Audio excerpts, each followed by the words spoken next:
That's right. Our fabulous interns are always asking us advice about applying and interviewing for jobs. That's right. We want to answer some of those questions today for anyone about to graduate from college and head into the real world, like Tiffany and I are in the real world. We've assembled a great panel to help us out. We have our friend Andy Tarnoff. He's here from OnMilwaukee.com. We have award-winning producer Alicia Haywood.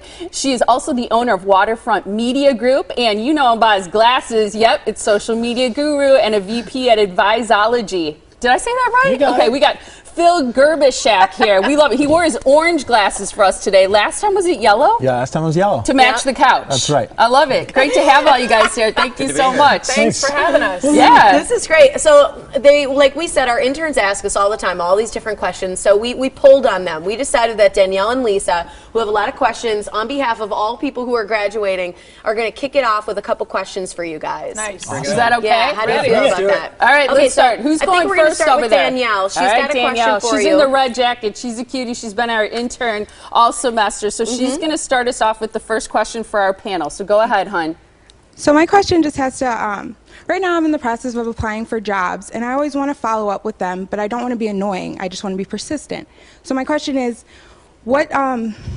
how often how do I follow up after I submit an application or a resume? That's a great question. Yeah. I love that. Because I think it's sometimes a fine line between persistence and being annoying, but other times it's like way overboard. What do you got? You got to follow the lead of the employer. So, you know, if I get back to someone and say, we're not doing anything now, but come back to me in a couple weeks or a couple months and do that. On the other hand, if I open it up and say, let's talk about it, follow the lead. So if our conversation's on Twitter, let's talk on Twitter. If it's on phone, let's talk on phone. If it's on email, let's talk on email. But, you don't need to call me, fax me, email me, text me. Let it go. Back off a little. But I would add to that, make sure that you follow up right away with a thank you, and maybe even handwritten or email. Okay. I like the handwritten. Are you saying, what if they don't what if they don't respond to you? You send your stuff, but you haven't heard from them. Look, if it's a good enough pitch, I'll probably respond. If you just call or email and say, I'm looking for a job, or is anything open at your company without any further information, then I'm probably not going to get back to them. And give it at least a week. A week. Give it at least a week to allow the person to receive something and maybe acknowledge it, and then wait, I would say maybe a month after that before you try to follow up again. A month seems like a long time when you're looking for a job. It does, but people are busy. Exactly. And so you don't want to run the risk of making them feel like they're being hounded. Yeah. You have anything to add to that? Well, I think what Andy said is really important, and that is follow the lead. So if it's Twitter or whatever, but if you send it into a black hole, you're probably going to get a black hole. So instead use social media to find a way in.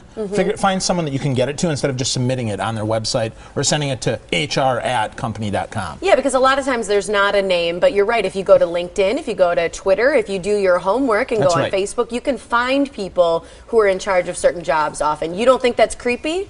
You have to do that. Okay, you have to find a way in. I mean, it's way better to get someone that you know that can help hand your resume off than it is to go the other way and just be one of a million in a pile. We're pretty accessible at OnMilwaukee.com. People can find me, but they need to know what they're asking for. I agree. You need to know the job you're looking for. Let's go over to Lisa for the next question then. Go ahead, hon. Yeah, so when receiving or looking at resumes and cover letters, what is your biggest pet peeve or mistake you find people make when they send them? Spelling my name wrong, the company name wrong. If there are any typos in the cover letter or the resume, that's an issue for me. Because it shows you're not careful, right? Or it shows you're not detail-oriented. It shows you don't care. That's a problem. Yeah. CCing other companies that you're applying for a job with at the same time. That's happened to me before. How do you do that? Oh, yeah. That's awesome. Like a blanket submission. Hey, I need a job. Here's 5 companies. Too general, too casual, that's a problem. Okay. Yeah, okay. Not specific. Applying for, as Andy said, applying for anything. If you really want to do anything, do you really want to work for us? Or are you just looking for any job? Yeah. We need to know why you fit and where you fit in. The thing is, if someone wants a job from me, they shouldn't be telling me how great they are. They should be telling me what they can do for me. Yeah. And that rarely happens. Your resume may speak for yourself, but if we haven't posted a job and you're just sending out an unsolicited email, then tell me what you bring to the table and why I should hire you. And I'm glad you brought up resumes. Real quick, guys, resume and cover letter, both important, and should resumes be just one page, and do it quickly if you can, and should you put your references right on that one page? I don't care, personally. I mean, I'll get to the resume eventually. An awesome, succinct, brief cover letter or pitch is probably a good start. What should be in the cover letter? Cover letter is not even as important to me as a really personalized, detailed email or tweet. They're both critical for me because in the cover letter, I want to see that they can write. In the resume, it is, it's good to see what kinds of things they've done, what kind of work history they have, what kind of work ethic they've established. Do you care what they did in high school, if I they were do. president of their class? I do, absolutely. References can wait until I ask. Interesting. What you got? Quick cover letter is important, but Andy stole my thunder there with the email. Because if I don't have to open your message, if I don't have to open your attachment, and you can sell me right there, I don't care what's in there because you've already gotten past those kind of deflector shields. Now, if you're going for a bigger job, you need to make sure the cover letter is really tied to the job, because if you're looking at one of the bigger companies in Milwaukee, that's an HR professional that's already identifying fit based on that, and then the resume better match what the job posting is. I want to know someone's brand.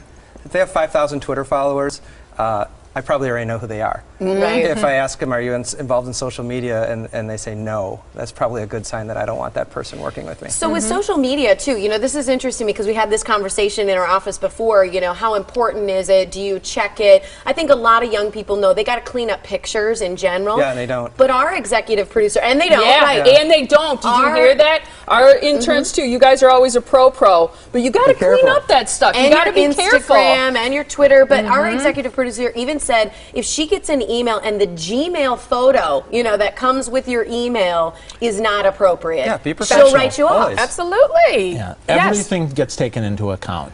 You're going to get Googled, you're going to get searched. It's not important that you're super active, but if you should be using social media, you should be following, maybe sharing some stuff, and being there depending on your position. I mean, if you're in accounting, maybe not as important, but you still have to look like the job that you're trying to get. How important is it that someone fits into your company culture?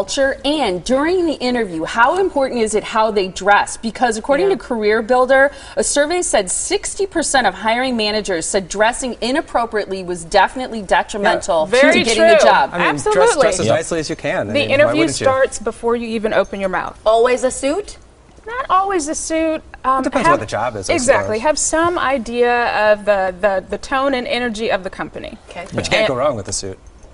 Well, that depends though. If you're in a hyper-creative industry, you certainly can. I'd be okay with that. Well, but then rock a cool tie, sport some cool socks. Absolutely. Do something to stand out. Be individual, really important. Were you guys just fighting then for a second? Yeah, Maybe, it. Right? It was over the normal banter. glasses versus the orange glasses. He wants individual pieces. Right. You're fine with a suit. So you can that's never a good be, point you can of never know be who too you're overdressed. interviewing On the with. other hand, this And let me is about as just dressed up as I get. So I would like to just add to we were talking about inappropriate photos attached to email addresses. Make sure your email address is professional. Good call. Yes. Yes. So Not like Tiffany Twerks at bootyshaker82@gmail.com. Not gonna work. Yeah, that does get to you though, Tiff. That's what's Shaker? interesting. What did you just say? Tiffany Twerks at Gmail. No, I have to get rid of that one. Do a twerk in those jeans. You're rocking the back of those jeans. I had a potential employer call me out on Twitter because we were still in the interviewing process. This just happened recently, and she tweeted to me, "Well, I guess I didn't get that job, huh?" And I thought to myself, well, now you did. Now you did. Somebody tweeted that, huh? Yeah. No way. Bad idea, James. Bad judgment. Right. That's really what it shows more than anything. The pictures, the tweets, whatever it is, it shows judgment, especially for college grads who probably don't have a lot of work history.